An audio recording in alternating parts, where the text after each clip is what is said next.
Ni bamwe mu bamotari bakoresha moto za Sipiro mu mujyi wa Kigali. Iyo muganira bakugaragariza ibibazo bakomeje guhura nabyo, birimo ko iyo moto zabo zangiritse igihe bazitwaye, usanga bagorwa no kuzikoresha ahanini atari ukubura ubushobozi, ahubwo imbogamizi zikaba kuba iyo bazijyanye mu magaraje atandukanye ya kampani ya Sipiro, arimo iriherereye i Masoro mu cyanya cyahariwe inganda, batinda gukorerwa moto zabo zikahamara igihe zitarakorwa, bikabicira imikorere. Ikibazo gihuriweho na benshi mu bamotari bakoresha izi moto. Wajya gukoresha moto ukagenda ugatereka, n'ubu hariyo n'izindi nyinshi ugiye ugabona moto ziparitse zitegereje abakanishi bazikora, n'ubundi usanga akazi kabo karahagaze. Kandi n'izihari batari kuzikora, uze nzajyana iyi nicayeho ngende nyiparike inyuma y'izindi ntegereze igihe bazakorera izihari, ukumva nzabona umugati gute. Barabivuga ko nyine bagereho zigatinda batazikoresheje, abandi bakanyura bagasanga pesi bajyanye bazikurimo babashyiramo izindi. Baba bakurangaranya ku buryo nawe ubona ko ntabwo wajyana moto mu garaje ngo imaremo iminsi ibiri ufite umuntu uri kuyitaho, akazi ubwo nyine kaba kapfuye. Muri make bumva baba bakurangaranye biturutse ku batekinisiye bazigenzura, bagenzura ko zaba ari nzima. Gutinda kugukorera ikinyabiziga kikamaraho iminsi, ni ukuvuga ngo ujyana moto ukayirega ibyo ukoresha, ugasigaho ikinyabiziga nyine ugategereza ko bazaguhamagara ko yakozwe, ugasanga moto zitinze mu igaraje. Zimwe mu ngaruka bagaragaza zibageraho kubera gutinda ku ikorwa rya moto zabo igihe bagiye kuzikoresha mu magaraje y'iyi kampani ya Sipiro, zirimo ubukene, kubura uko bishyura kuri bamwe bafashe amadeni igihe baguraga izi moto kuko ziba zitagikora. Ibyo bavuga ko ubuyobozi bw'iyi kampani bwagakwiye kuvugurura serivisi butanga igihe bagiye gukoresha izi moto, bakazikorerwa bakazihabwa zitamaze igihe kirekire. Ingaruka zizamo n'ubundi uri kubona n'ubundi usanzwe ukora akazi k'ikimotari, ukagenda moto bakajyana ari mu igaraje Masoro hariya kuri Sipiro, ubwo ya moto wakoreshaga ni ukugenda ugategereza igihe bazayikorera, ukajya ujyayo ugasanga n'ubundi nubwo uri kujyaho nta kintu barabikoraho, n'ubundi ugasanga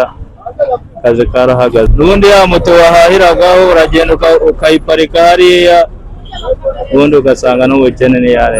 Birasaba abantu nyine b'abayobozi kuba bahari bakatureberera, bagahagarara ku magaraje bakumva ibibazo abamotari baba bafite, byadufasha cyane kurushaho.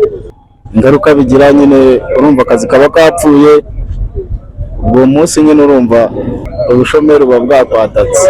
Ibi kandi bijyana no kuba hagaragara umubare munini wa moto zizanwa gukoresha muri iri garaje rya Sipiro riherereye i Masoro, ariko ugasanga abakozi barikoreramo ari bake, ibituma izi moto zirushaho gutinda, bikica imikorere y'aba bakoresha izi moto za Sipiro. Bagasaba ko abakora muri iri garaje nabo bakongerwa. Biterwa n'akazi nanone bafite, usanzwe hari abahagutanze bitewe n'ubwinshi bwazo buzirimo burimo nyine.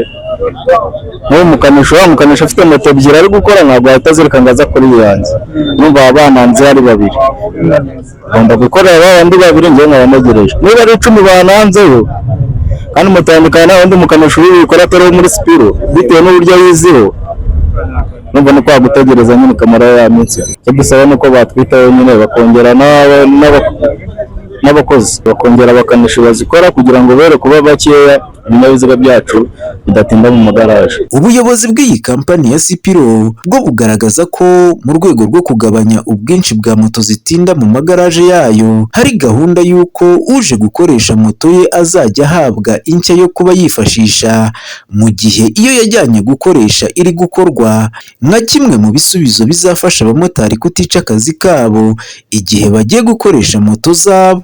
Uyu ni Shanton Ingabire, umuyobozi ushinzwe ubucuruzi muri iyi kampani ya Sipiro, ubigarukaho. Twagizeho ngo uvuga iki, kubera ko tubizi ko abamotari akenshi usanga moto zose zigaburira imiryango. Uyu munsi iyo uzanye ikinyabiziga cyawe gifite ikibazo ukakijyana ku igaraje, tugasanga ikintu tugiye gukora gishobora gufata iminsi 3 cyangwa irengaho, tuguha indi moto yo kugutwara mu gihe ikinyabiziga cyawe kiri gukora. Icyo twakizanye kugira ngo dukemure cya kibazo cyo kuvuga ngo moto yanjye yatinze kandi hari runaka ngomba kwishyura, kandi hari inshingano runaka ngomba kuzuza. So twazanye system yo kugira ngo umuntu niba afite ikinyabiziga aricyo cyamugaburira uyu munsi sabura ejo sabura, ahubwo akomeza akore ikinyabiziga nikirangira azatwara ikinyabiziga cye agarure cya kintu.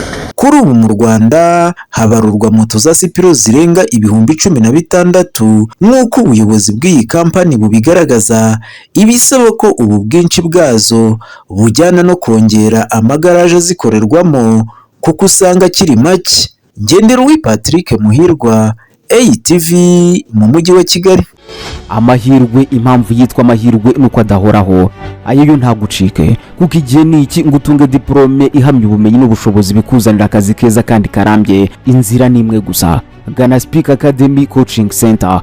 Speak Academy Coaching Center iramenyesha abantu bose bashaka kwiga bakitegura gukora ikizame cya leta gisoza amashuri yisumbuye Advanced Level Exam nk'abakandida bigenga private candidates ko imyiteguro yatangiye kandi amasomo amaze gutangira. Ayo masomo azamara umwaka umwe gusa ugahabwa diplome ya A2. Turacyakira abanyeshuri bashya mu mashami akurikira: Food and Beverage Operations FBO, Tourism, Accounting, Customs and Tax Operations, imisoro na gasutamo, Business Services, Plumbing, Electronic Services, Networking, Computer Applications, Software Development, Electricity, Construction na Masonary.